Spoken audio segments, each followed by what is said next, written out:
Marcos 14. Faltavam apenas 2 dias para a Páscoa e para a festa dos pães sem fermento. Os chefes dos sacerdotes e os mestres da lei estavam procurando um meio de flagrar Jesus em algum erro e matá-lo. Mas diziam, não durante a festa, para que não haja tumulto entre o povo. Estando Jesus em Betânia, reclinado à mesa, na casa de um homem conhecido como Simão o leproso, aproximou-se dele certa mulher com um frasco de alabastro contendo um perfume muito caro, feito de nardo puro. Ela quebrou o frasco e derramou o perfume sobre a cabeça de Jesus. Alguns dos presentes começaram a dizer uns aos outros indignados: por que este desperdício de perfume? Ele poderia ser vendido por 300 denários e o dinheiro ser dado aos pobres, e eles a repreendiam severamente. Deixem-na em paz, disse Jesus. Por que a estão perturbando? Ela praticou uma boa ação para comigo. Pois os pobres vocês sempre terão com vocês e poderão ajudá-los sempre que o desejarem, mas a mim vocês nem sempre terão. Ela fez o que pôde. Derramou perfume em meu corpo antecipadamente, preparando-o para o sepultamento. Eu asseguro que onde quer que o Evangelho for anunciado em todo o mundo, também o que ela fez será contado em sua memória. Então Judas Iscariotes, um dos 12, dirigiu-se aos chefes dos sacerdotes a fim de lhes entregar Jesus. A proposta muito os alegrou e lhe prometeram dinheiro. Assim, ele procurava uma oportunidade para entregá-lo. No primeiro dia da festa dos pães sem fermento, quando se costumava sacrificar o cordeiro pascal, os discípulos de Jesus lhe perguntaram: aonde queres que vamos e te preparemos a refeição da Páscoa?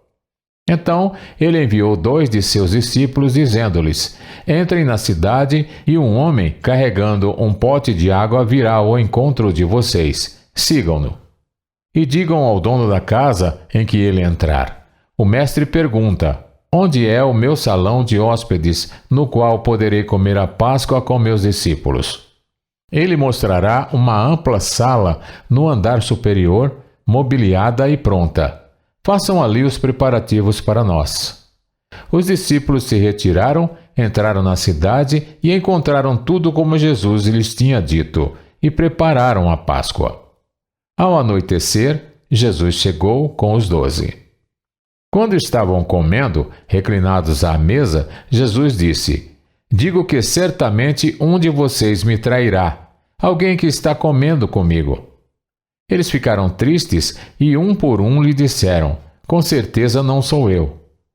Afirmou Jesus: é um dos 12, alguém que come comigo do mesmo prato. O Filho do Homem vai, como está escrito a seu respeito, mas ai daquele que trai o Filho do Homem. Melhor lhe seria não haver nascido. Enquanto comiam, Jesus tomou o pão, deu graças, partiu-o e o deu aos discípulos, dizendo: tomem, isto é o meu corpo. Em seguida, tomou o cálice, deu graças, ofereceu-o aos discípulos e todos beberam. E disse-lhes: isto é o meu sangue da aliança, que é derramado em favor de muitos. Eu afirmo que não beberei outra vez do fruto da videira até aquele dia em que beberei o vinho novo no reino dos céus. Depois de terem cantado um hino, saíram para o Monte das Oliveiras. Disse-lhes Jesus: vocês todos me abandonarão, pois está escrito: ferirei o pastor e as ovelhas serão dispersas.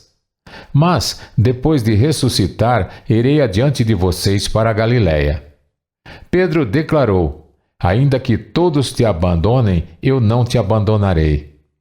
Respondeu Jesus: asseguro que ainda hoje, esta noite, antes que 2 vezes cante o galo, 3 vezes você me negará. Mas Pedro insistia ainda mais: mesmo que seja preciso que eu morra contigo, nunca te negarei. E todos os outros disseram o mesmo.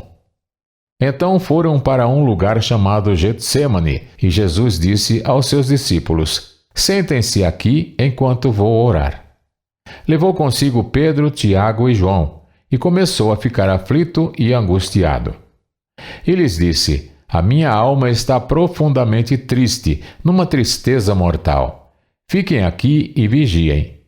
Indo um pouco mais adiante, prostrou-se e orava, para que, se possível, fosse afastada dele aquela hora.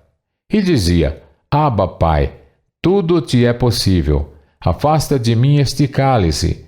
Contudo, não seja o que eu quero, mas sim o que tu queres. Então voltou aos seus discípulos e os encontrou dormindo. Simão, disse ele a Pedro, você está dormindo? Não pode vigiar nem por uma hora? Vigiem e orem, para que não caiam em tentação. O espírito está pronto, mas a carne é fraca. Mais uma vez ele se afastou e orou, repetindo as mesmas palavras. Quando voltou, de novo os encontrou dormindo, porque seus olhos estavam pesados. Eles não sabiam o que dizer. Voltando pela terceira vez, ele lhes disse: vocês ainda dormem e descansam? Basta, chegou a hora. Eis que o Filho do Homem está sendo entregue nas mãos dos pecadores. Levantem-se e vamos. Aí vem aquele que me trai. Enquanto ele ainda falava, apareceu Judas, um dos 12. Com ele estava uma multidão armada de espadas e varas, enviada pelos chefes dos sacerdotes, mestres da lei e líderes religiosos. O traidor havia combinado um sinal com eles. Aquele a quem eu saudar com um beijo é ele. Prendam-no e levem-no em segurança. Dirigindo-se imediatamente a Jesus, Judas disse: Mestre, e o beijou. Os homens agarraram Jesus e o prenderam. Então um dos que estavam por perto puxou a espada e feriu o servo do sumo sacerdote, decepando-lhe a orelha. Disse Jesus: estou eu chefiando alguma rebelião para que vocês venham me prender com espadas e varas? Todos os dias eu estive com vocês, ensinando no templo, e vocês não me prenderam. Mas as Escrituras precisam ser cumpridas.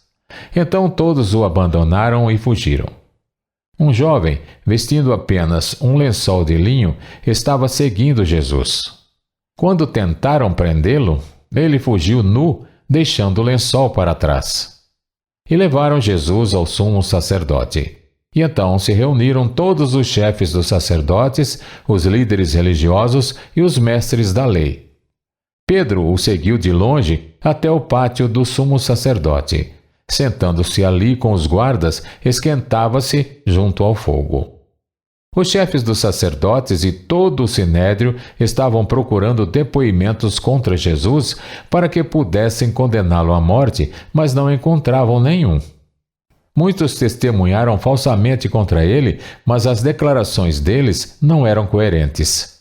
Então se levantaram alguns e declararam falsamente contra ele. Nós o ouvimos dizer: destruirei este templo feito por mãos humanas e em 3 dias construirei outro, não feito por mãos de homens. Mas nem mesmo assim o depoimento deles era coerente. Depois, o sumo sacerdote levantou-se diante deles e perguntou a Jesus: você não vai responder à acusação que estes fazem sobre você? Mas Jesus permaneceu em silêncio e nada respondeu. Outra vez, o sumo sacerdote lhe perguntou: você é o Cristo, o Filho do Deus bendito? Sou, disse Jesus, e vereis o Filho do Homem assentado à direita do Poderoso, vindo com as nuvens do céu. O sumo sacerdote, rasgando as próprias vestes, perguntou: por que precisamos de mais testemunhas? Vocês ouviram a blasfêmia. Que acham? Todos o julgaram digno de morte. Então, alguns começaram a cuspir nele, vendaram-lhe os olhos e, dando-lhe murros, diziam: profetize, e os guardas o levaram, dando-lhe tapas. Estando Pedro embaixo no pátio, uma das criadas do sumo sacerdote passou por ali. Vendo Pedro a aquecer-se, olhou bem para ele e disse: você também estava com Jesus, o Nazareno. Contudo, ele negou, dizendo: não o conheço, nem sei do que você está falando, e saiu para o alpendre. Quando a criada o viu lá, disse novamente aos que estavam por perto: esse aí é um deles. De novo, ele negou. Pouco tempo depois, os que estavam sentados ali perto disseram a Pedro: certamente você é um deles, você é Galileu. Ele começou a se amaldiçoar e a jurar: não conheço o homem de quem vocês estão falando. E logo o galo cantou pela segunda vez. Então Pedro se lembrou da palavra que Jesus lhe tinha dito: antes que 2 vezes cante o galo, você me negará 3 vezes, e se pôs a chorar.